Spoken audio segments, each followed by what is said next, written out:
The rain had been falling for hours in Brookhaven, Utah, a small town nestled against the rugged foothills of the Wasatch Mountains. The streets, narrow and winding, were transformed into glistening rivers under the sporadic glow of old street lamps that flickered like hesitant stars. The air was thick with the scent of wet earth and pine, carried down from the higher elevations where thunder rumbled like a distant conversation among giants. It was the kind of night that made people huddle indoors, drawing curtains against the chill and the relentless patter on rooftops. Behind a modest auto garage on the outskirts of town, Jace Rowan was wrapping up his day. At 32, Jace was a man shaped by hard work and quiet resilience.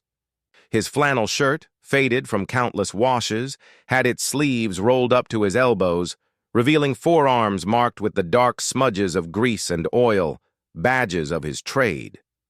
He moved with a purposeful efficiency, tossing a heavy tarp over an exposed engine block to shield it from the downpour. His breath came out in faint, visible puffs, mingling with the cool mist that hung in the air. The garage was his sanctuary, a place where he fixed what was broken in the world of machines, even if he couldn't always mend the fractures in his own life. "Toby, inside now, buddy," Jace called out, his voice steady but warm, cutting through the rhythmic drumming of the rain. His 5-year-old son, Toby, was oblivious to the weather's gloom. Dressed in a bright yellow raincoat that was a size too big, he bounced from puddle to puddle, his little rubber boots sending splashes arcing into the air.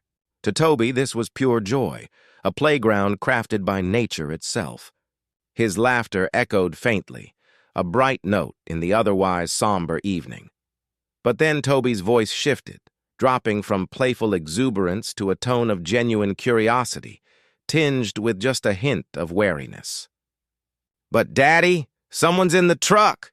He pointed a small, gloved finger toward the old Ford pickup parked in the far corner of the gravel lot. The truck was Jace's pride, a relic from his younger days, now serving as reliable transport for parts and tools. Jace's brow furrowed. No one had any business near his truck, especially not at this late hour when the town had long since tucked itself in for the night. He grabbed a flashlight from the workbench, its beam cutting a sharp path through the rain-soaked darkness. Toby trailed closely behind, his small steps crunching on the wet gravel. As they approached the passenger side, Jace caught a glimpse of movement, a pale face ducking low behind the dashboard. Blonde hair, matted and plastered to flushed cheeks, and breath fogging the inside of the window. He knocked gently on the glass, not wanting to startle whoever was inside. The door creaked open just an inch, and a voice emerged, trembling and fragile, like a leaf caught in the wind. Can I sleep in your car? Just tonight, please." She looked up at him, her eyes wide and rimmed with red. Whether from tears or the biting cold, it was hard to tell.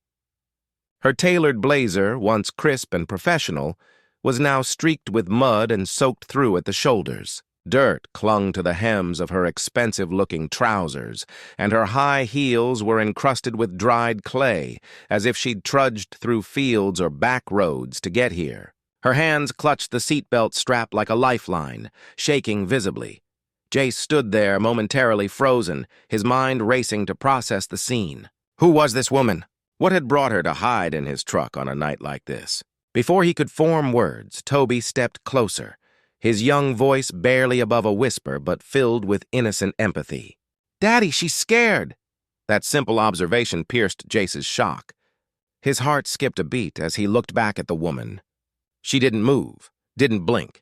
She just watched him with that desperate, glassy expression. Her chest rose and fell rapidly, suggesting she'd been running or fleeing. Then something else caught his eye. Far beyond the lot, at the edge of the shadowy alley, headlights flickered ominously. A sleek black SUV idled there, barely visible through the veil of rain. Inside, 3 silhouettes sat stiffly, their postures alert, scanning the area with predatory intent. This wasn't a lost family seeking directions. This was trouble, the kind that didn't belong in quiet Brookhaven.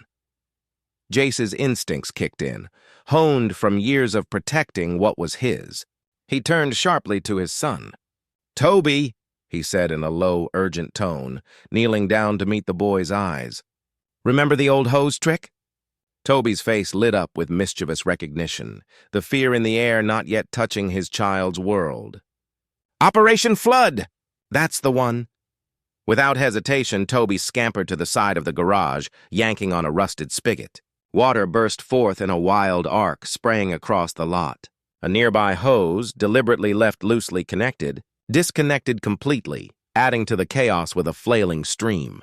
Using the distraction, Jace casually walked back inside the garage, his movements deliberate to avoid drawing attention. He flipped a hidden switch beneath the tool rack, and suddenly an old alarm system blared to life, a high-pitched screech that echoed into the night, mimicking the chaos of a car theft in progress. Outside, the black SUV hesitated, its engine revving uncertainly. Then, with a crunch of tires on wet gravel, it peeled away, disappearing down the road into the stormy darkness. The noise settled, the alarm silenced with another flip of the switch. Jace let out a long, steadying breath and turned back toward the truck. The woman hadn't moved.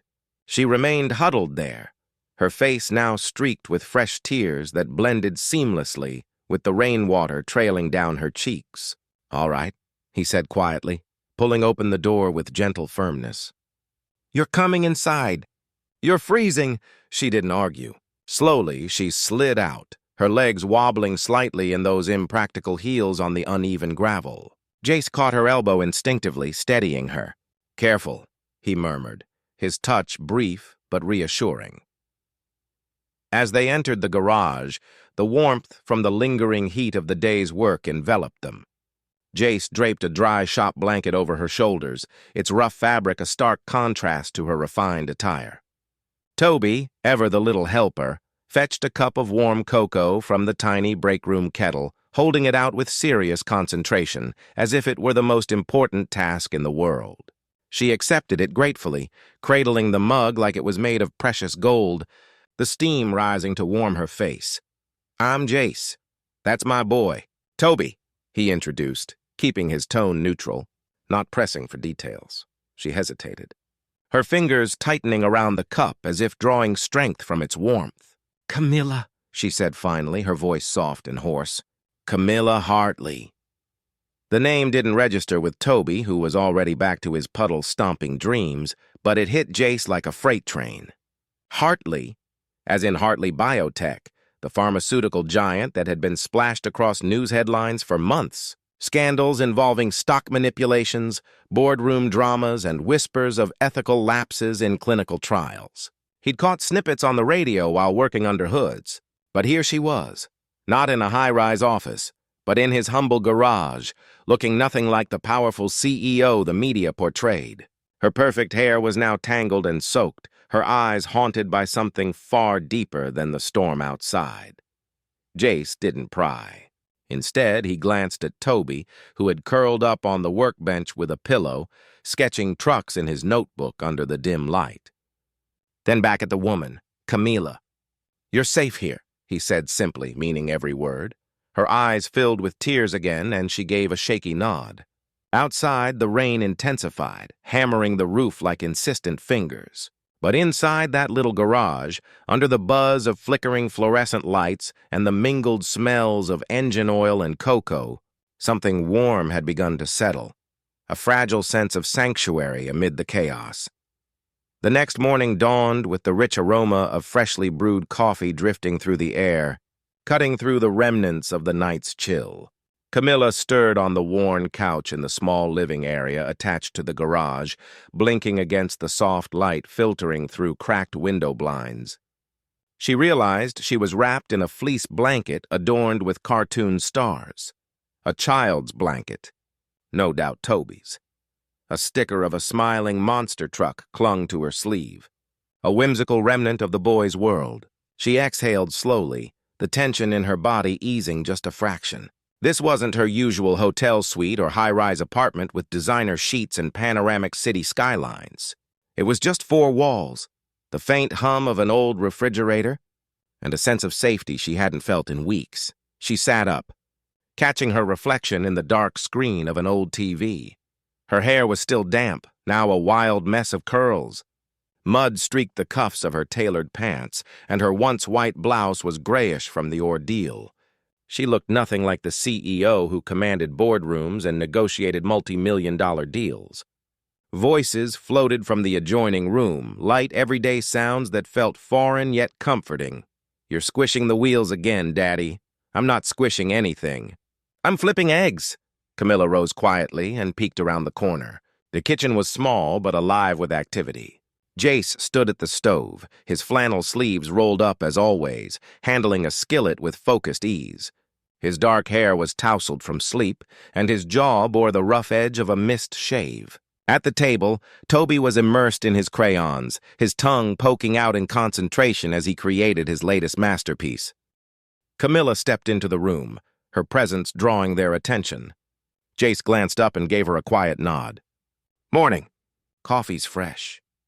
She opened her mouth to speak, then hesitated, a beat passing before she whispered, "Thanks for everything." He didn't ask questions, didn't press her for explanations. He just handed her a mug, the steam curling up invitingly. She wrapped her fingers around it, the warmth seeping into her skin like a balm. Toby looked up, his eyes bright and welcoming. "Hi, did you sleep okay? That couch is squishy." "I like it." Camilla smiled, a genuine curve of her lips. "It was perfect. You want toast?" "Daddy makes it kind of crunchy." "Crunchy's fine," she said, sitting across from the little boy. He nodded seriously, then held up his drawing. "Look, I drew a monster truck, but now I'm drawing a new one." Jace set a plate in front of her. 2 fried eggs, toast, and a few apple slices. No fancy garnish, no artistic plating, but it smelled incredible, homely. "You didn't have to," she started, but Jace interrupted gently. "Eat. You look like you haven't in a while." Camilla paused, then picked up the fork. A long silence stretched between them, filled only by the quiet clink of silverware and the gentle scratching of Toby's crayon. Jace finally leaned against the counter, arms crossed, his expression calm but observant. "So last night, you want to talk about it?" Camilla stared down at her plate, her appetite waning under the weight of memory. "I'm just dealing with a little mess. Needed to disappear for a while." Her voice was casual. Too casual, the kind honed from years of corporate deflections. Jace didn't call her out on it. He just studied her for a moment, his eyes unreadable. "A little mess doesn't usually involve being chased by guys in black SUVs, he said evenly. She didn't answer immediately. Toby, oblivious to the tension, looked up and slid his new drawing across the table. "This is you," he said, pointing to a figure with long yellow hair and a sparkly dress. "This is me. That's Daddy. We're having pancakes." "You have magic hair." Camilla blinked, caught off guard. Then, unexpectedly, a soft laugh escaped her lips. Not the polished, practiced one she used in meetings, but something real and unguarded. Her shoulders shook slightly, her fingers curling around the paper as if it were a treasure. "I have magic hair?" she asked, her voice light. Toby grinned wide. "Yep, it's shiny like a superhero. You can be the lightning lady." Camilla looked at Jace, whose eyes had softened at the edges. She cleared her throat, touching the edge of the paper gently. "It's been a while since someone drew me," she said, her voice quieter now. "I used to have a whole office of people who talked about me every day, but no one ever drew me with pancakes." Toby shrugged, unfazed. "You should stay for pancakes next time." Jace smiled faintly, pouring another cup of coffee. Camilla didn't say it aloud, but for the first time in weeks, maybe months, she felt something that wasn't fear or crushing pressure.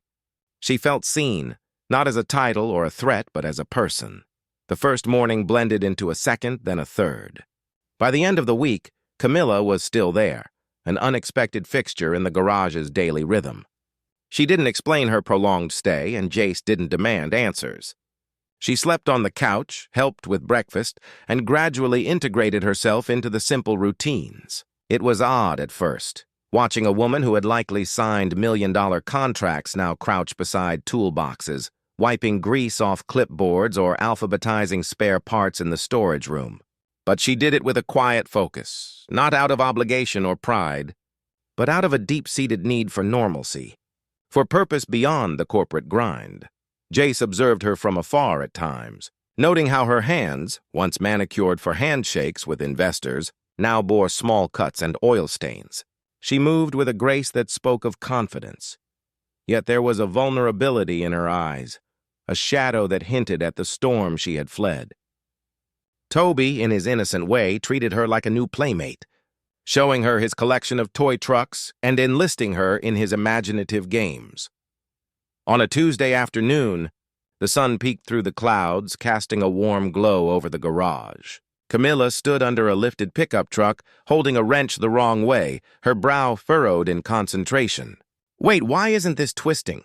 she muttered to herself, staring at the oil plug as if it had personally offended her. Jace walked over, his eyebrows raised in amusement. "You're turning it the wrong direction." She looked up, her face streaked with sweat, a black smear of oil across her cheekbone. She looked almost offended, but there was a spark of humor in her eyes. "No, I'm not." "You are," he said gently, kneeling beside her to demonstrate. "Righty-tighty, lefty-loosey," she blinked, processing the rhyme. "That's a real thing?" He grinned, a rare full smile that crinkled the corners of his eyes. "Very real." She finally gave in, laughing at herself, a light, freeing sound. "This is humiliating." "You'll live," he replied, his tone teasing. She shoved his shoulder with her elbow playfully. "Says the man who thinks boiling water means cooking."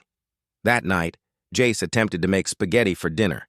It ended in near disaster, with the noodles turning into a mushy mess. Camilla watched from the sidelines, wrinkling her nose, before gently taking the pot from his hands. "Okay, step aside. Emergency intervention." Jace raised his hands in mock surrender. "Chef Hartley, take the wheel." While Toby built a Lego tower at the kitchen table, absorbed in his construction, Camilla moved around the cramped kitchen with practiced grace. It was the first time Jace truly noticed how at ease she looked in simple clothes, a tank top and jeans borrowed from his late wife's old things, barefoot on the linoleum floor. No boardroom heels, no tight bun, just natural, real. Dinner was late but delicious, the spaghetti salvaged with herbs from a small window garden and a sauce improvised from pantry staples. They ate by the window, watching the sky shift from orange to indigo as the sun set behind the mountains. Toby chattered about his day, his words tumbling out in excitement. Before falling asleep mid-sentence, leaning against his dad's arm, Jace carefully carried him to bed, tucking him in with a kiss on the forehead. When he returned, Camilla was rinsing plates at the sink. "I'll dry," he offered, picking up a towel. Their hands brushed accidentally, sending a small spark through both of them. She flinched just a little, and he looked up, concerned. "Sorry," he said. She smiled faintly, shaking her head. "You do that thing?" "What thing?" "That eye squint when you're uncomfortable." Her voice was teasing but soft. "You squint a little like you're trying to hide it." Jace scratched the back of his neck, a habit when embarrassed. "Do not." "You totally do." She bumped her hip against his lightly. "It's very endearing." He chuckled, his cheeks reddening slightly. "Great, I've got to tell."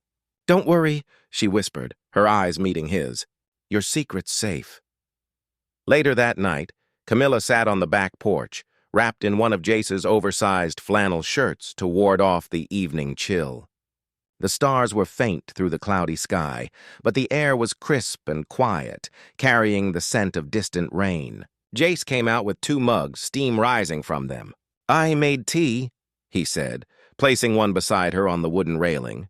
She looked up, surprised. "You made tea? It's not poisoned, probably." His dry humor elicited a smile from her. She took the cup, sipping the mint and honey blend. They didn't speak for a long time, the silence comfortable, broken only by the occasional creak of the porch swing or a distant dog bark. A truck rumbled down the road in the distance, life continuing its steady march. Camilla held her mug close, gathering her thoughts. "You know, I used to fly from city to city, stay in penthouses, talk to investors who smiled with their mouths but not their eyes. And now you're elbow-deep in axle grease," Jace said dryly. A hint of a smirk. She laughed. But then her expression sobered. "No one ever made me tea." He turned to her, his gaze steady. "Their loss." She didn't respond immediately, but her lips curled ever so slightly, and her shoulder remained close to his for the rest of the night, sharing warmth in the cool air. It was a Wednesday when the knock came, shattering the fragile peace. Late morning, the sky the color of wet cement, heavy with impending rain. Jace had just finished replacing brake pads on a dusty old sedan, the metallic clang of tools still echoing in the garage. A shadow stretched across the floor, and he looked up to see a man standing at the entrance. Tall, impeccably dressed in a sharp suit that screamed city sophistication, too clean for a place like Brookhaven. "Sorry," Jace said, wiping his hands on a rag, his tone polite but firm. "We're closed today." "Inventory check." The man smiled, but it didn't reach his eyes, cold and calculating. "Just looking for someone." Jace tensed, his instincts flaring. "You lost?" "Maybe," the man replied casually, his eyes scanning the interior. "I was told a woman might have passed through here. Blonde, late 20s, traveling alone. Seen anyone like that?" Jace didn't blink, his face a mask of indifference. "Nope." The man's smile flickered, a crack in the facade. "Strange. Word around is someone matching that description was spotted near this garage." Jace shrugged, casual. "You'd be surprised how many people pass through this town. Gas and go. Not many stay." The man leaned slightly closer, his voice dropping. "She's not dangerous, if that's what you're thinking." "Just confused. Might need help." Jace stared him down, unyielding. "If she needs help, I'm sure she'll ask the right people." She let out a laugh that was half sob, the tension breaking like a wave. "I thought you'd tell me to leave." "I thought you made decent spaghetti," he replied, deadpan. She covered her face with her hands, the laughter turning to relief. When she looked up again, her eyes were red but dry. Toby shuffled into the room then, still in his dinosaur pajamas, clutching a crayon drawing. "I made this for you," he announced proudly, holding it up. Camilla blinked away the remnants of tears. "For me?" Toby nodded. "You're like a superhero." The picture depicted a blonde woman in a red cape holding a golden shield. Her hair sparkled and she stood in front of a garage, smiling. Across the top, in blocky kid handwriting, "Super Lady." Camilla stared at it for a long moment, emotions swirling. Then she smiled, really smiled, and reached out to hug the little boy. "Thank you," she whispered. "This might be the bravest I've ever looked," Toby beamed. "Daddy says brave people don't always wear capes, but I think you should." Jace watched from the doorway, arms crossed, the smallest smile tugging at his mouth. The past hadn't caught up yet, but it was inching closer, a shadow on the horizon. The storm rolled in quietly at first, a whisper of wind rattling the tin roof of the garage. But by late evening, thunder cracked over the valley, and rain fell in relentless sheets, turning the world outside into a blurred watercolor. Then, without warning, the lights flickered and died, plunging the space into darkness. Toby gasped from the living room. "Power's out!" Jace calmly lit a candle from the kitchen drawer, its flame steady in his hand. Camilla held the flashlight, its beam dancing across the walls. The flickering light threw soft shadows, making everything seem cozier rather than frightening.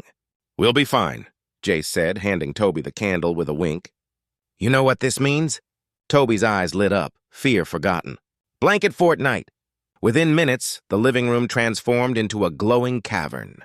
Blankets draped over chairs, pillows piled high, a flashlight taped under the table as a makeshift ceiling light. Sleeping bags spread out in a lumpy circle on the floor. Camilla ducked inside, laughing softly as her head bumped a hanging blanket. "Architecturally questionable, but magical." Toby handed her a stuffed dinosaur with solemnity. "He guards the snacks." Jace crawled in last, carrying mugs of warm cocoa he'd heated on a camping stove. The rain tapped on the roof like a lullaby, thunder rumbling far off, softer now. They lay side by side, legs tangled in the confined space. The only sounds, the occasional whisper of wind and Toby narrating a made-up story involving flying trucks and marshmallow missiles. Eventually, the boy's voice faded, his eyelids drooping until he curled against his father, fast asleep. The candlelight flickered low, casting a warm glow. Camilla shifted to face Jace. "This is cozy," she whispered. He smiled, adjusting the blanket over Toby's small body. Storms never bothered him.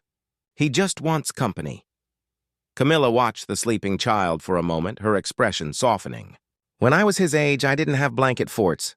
Jace looked over, waiting patiently for her to continue. My parents sent me to boarding school when I was 6, she said. Her voice quiet, laced with old memories. Said it was for the best.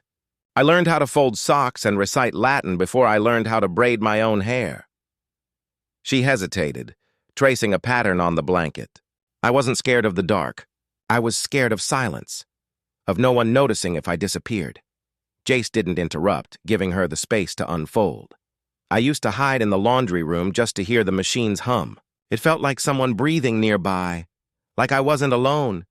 She laughed softly, a mix of bitterness and warmth. I grew up thinking love was earned through achievements, titles, performance reviews. Jace finally spoke, his voice low. And yet you ran from all of that. She nodded slowly. Because for the first time in my life, I knew what it felt like to not be safe, not just professionally, but personally. And the only place I felt remotely human again was here. Silence stretched between them, not awkward, but intimate, charged with unspoken understanding.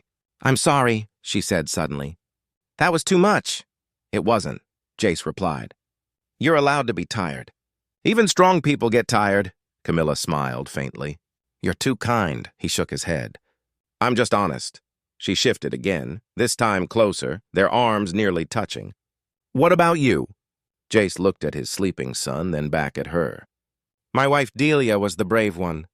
She was a nurse, quick laugh, sharp tongue. Never backed down from anything. He paused, the memory bittersweet. We were driving home from her sister's wedding.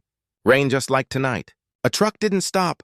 Camilla's eyes softened with empathy. Toby was just a baby. I don't remember the crash, just the hospital, and then the quiet house. She reached over instinctively, brushing her fingers against his hand. I kept showing up for him, Jace continued, nodding toward Toby. That's how I survived. Routine. Pancakes on Mondays, truck cartoons every Sunday night. He picked up a small guitar lying beside him, a relic from happier times. She used to sing. Toby still asks for lullabies. He played softly, simple chords, filling the fort with a melancholic melody.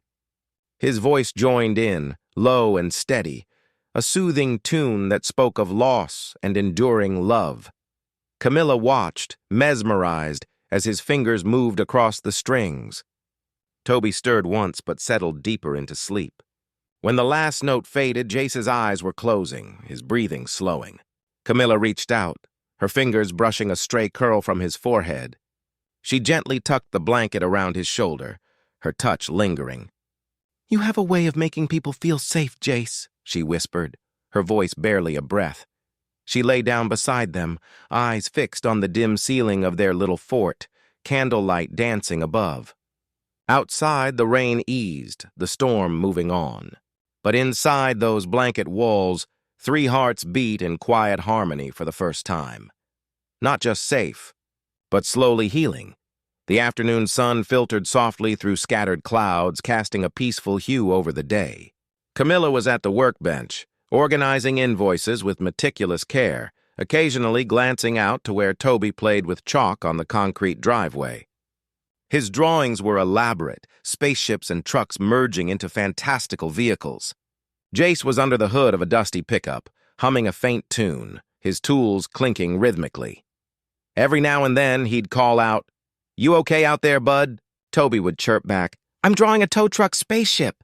Camilla smiled at the child's boundless imagination, but a strange unease lingered in her chest. The days here had been so calm lately, almost unnaturally so, as if the quiet was merely a prelude to something inevitable. And then it happened. A shout from Jace shattered the tranquility. "Toby!" Silence followed, heavy and ominous. Camilla dropped the clipboard, her heart leaping into her throat. Wasn't he just... Jace was already sprinting toward the empty spot where the chalk drawings ended abruptly. "Toby!"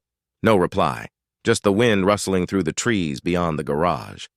Jace's face drained of color. He wouldn't go far. He knows better. But Camilla's gut twisted with dread, her mind flashing back to shadowy men in dark suits, to the fear that had driven her here. What if they came back? She whispered, voicing the terror. Jace didn't answer, his focus laser-sharp as he scanned the area. They searched the property frantically, yelling Toby's name, their voices echoing back unanswered. No footprints, no broken gate, just a small chalk stick left rolling on the gravel, abandoned. Camilla's heart raced, guilt wrapping around her throat like a vice. "This is my fault," she said breathlessly, tears stinging her eyes. "I brought danger here." "No," Jace snapped, his voice breaking with emotion. "Don't go there." "Not now." Then in the distance, a bark, a dog's bark. They both turned toward the tree line, hope flickering. Without hesitation, Camilla ran, her flats slipping in the mud, branches whipping at her arms. Jace followed close behind, his longer strides catching up. The woods behind the garage were dense, fallen leaves squelching underfoot, the air thick with the scent of damp earth. "Toby!" Jace's voice cracked with desperation, a faint sound, crying. "Daddy!" They pushed through the underbrush, hearts pounding, and there he was. Toby, curled up beneath a low pine tree, clutching the collar of a shaggy stray dog, both shivering in the chill. His small hands trembled, his face tear-streaked and muddy. "I followed the dog," Toby hiccuped, his voice small. "He looked lost."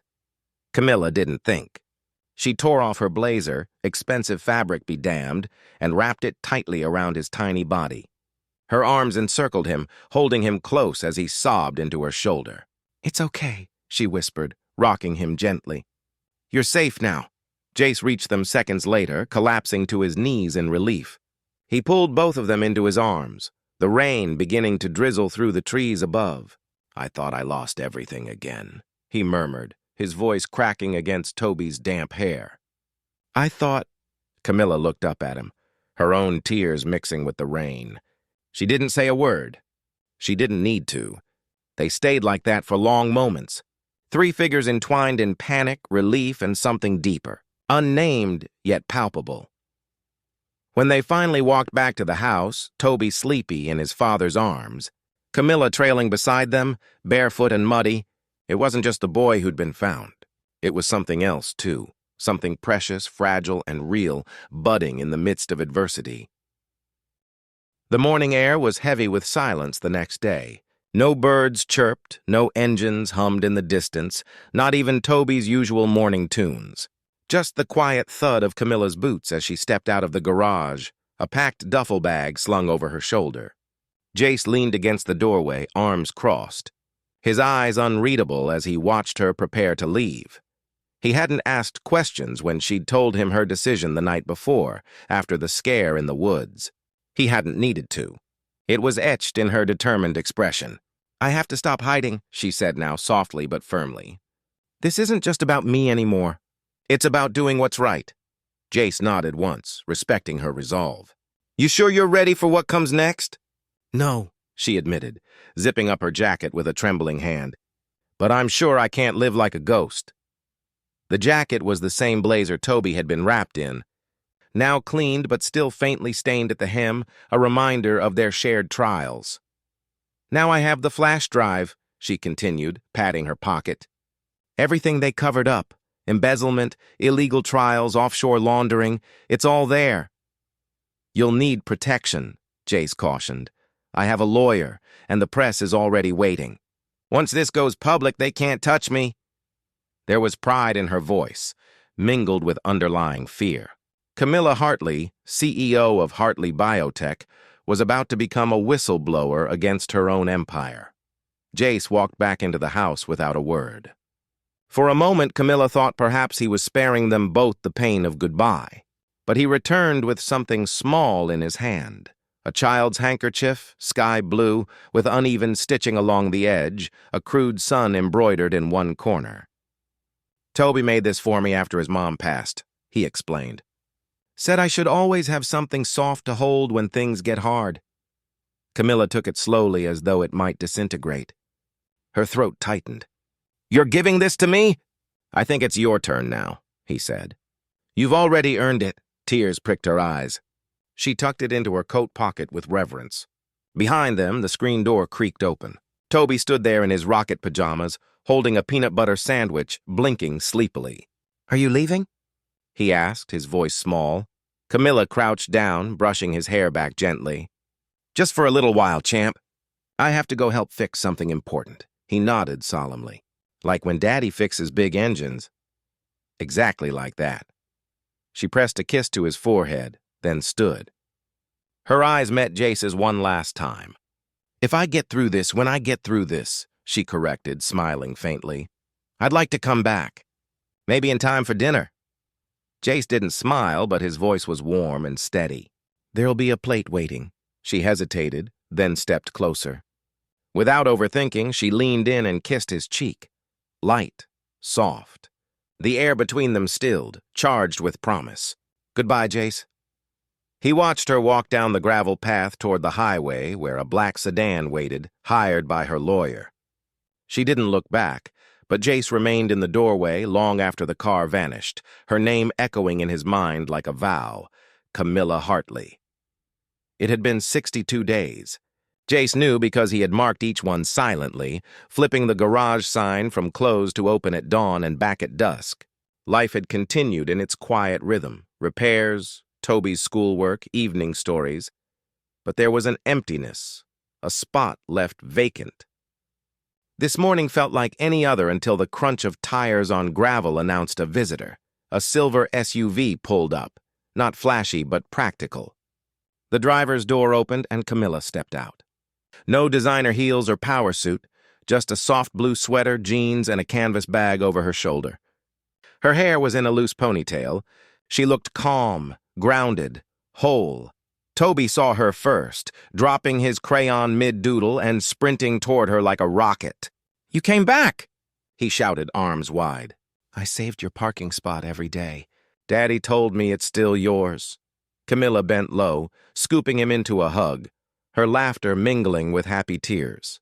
"I missed my spot," she whispered into his hair. "Missed you most of all, Rocket Boy." Jace stepped out slowly, wiping his hands on a rag, his eyes meeting hers, searching, questioning. She nodded. "I did it. Testified, gave the press the files. The board's cleaning house." I stepped down, walked away from the company. He tilted his head. "Walked away from everything?" "Not everything," she said, reaching into her bag. She handed him a folder, neatly labeled in bold type, the Toby Rowan Foundation. For kids who've lost their parents, grants for vocational training, trade schools, garage apprenticeships. For all the Tobys out there. Jace opened it, stunned. "You named it after Toby," she smiled softly. "He saved me." "You both did." Toby tugged on her hand.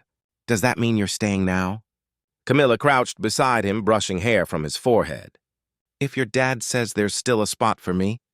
Jace took one step closer, the air between them warming. "You never lost it." "Your place, it's still right here." A silence settled, full of unspoken emotions. Then Camilla reached for his hand, rough, oil-stained, and steady as ever. "I want to make this home," she said quietly. "If you'll let me?" He nodded. "I already did." Later, as the sun sank behind the Utah hills, painting the sky in orange and gold, the three of them sat on the back of Jace's old pickup.